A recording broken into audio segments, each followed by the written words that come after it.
Hello guys, for playing God of Ragnarok DLC Valhalla. Something must have happened there. I take it this is a good. I'm telling you, I will try to be what the people need. Good. I'm very pleased to hear that. And that you found what you needed here. I could not have done so without my friends. I am grateful. Valhalla is at your disposal, Kratos. If you have more you wish to work out, now or later, we will heed the call.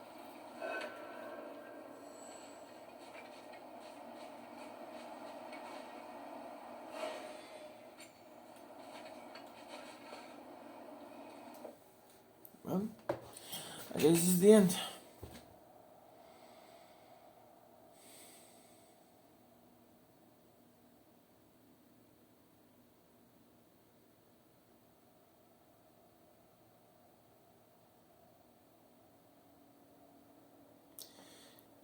How much I love that story, man. I love basically when Kratos from a savage beast becomes now a man.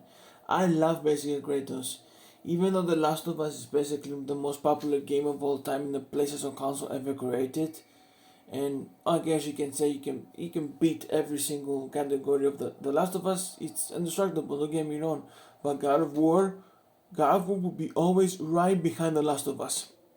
No, for real. God of War and The Last of Us are like a holding hands to the most glorious, victorious game of all time. I have to admit, even though this God of War doesn't have enough lore, I mean, it has lore, a lot of lore, but not exactly as much lore as basically Gears of War lore or Warhammer lore or other lores of every game, anime, whatever. I guess I have to be admitted that somehow, some way, I love some of this God of War try to show that this man, he tried for the progress of the story that technically from a man who doesn't care and only revenge about the gods to now a peaceful person who willing to become just a peaceful man, try to find his own way of inner peace. I mean, I have to admire about this, and I have to admire so much about that. And even though this DLC is only about like a therapy, no, for real, they say it's the therapy session or something. But you know what? If it is going to be like a therapy session, but at least, my idea was a really good a good DLC therapy session. But even though I don't really understand it, and don't really get it, because God of War has two games when it comes to Norse mythology. Maybe it's because it doesn't have enough lore of Norse, because Greek have a lot. That's so they make 6 games of Greek mythology of it.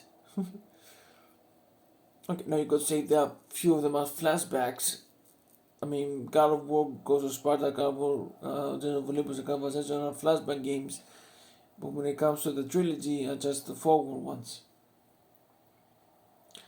But I have to admit myself somehow, some way that I'm not big trouble. I have a theory that technically the DLC was basically the big package, even the DLC, I guess. But you know what I got to admit about it, because it tried to show that this one was more like a really favorite one. And even though I like that DLC so badly, I mean for real, just to show you how much Kratos was come this far from becoming a savage, and Norse mythology delivered the peace, tried to make him a peaceful man. Yeah, of course, facing this the evil gods of this pantheon, but I got to admit that one was able to be more likely the best.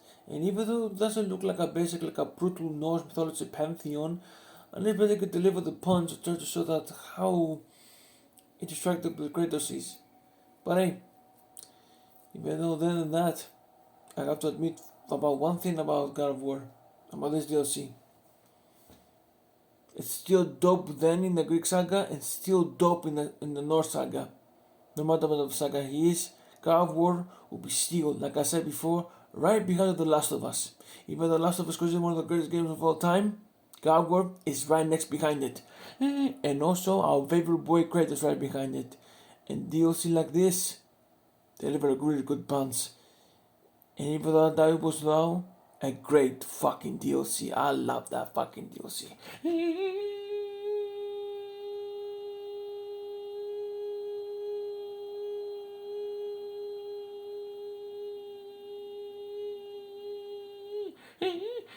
And then peace.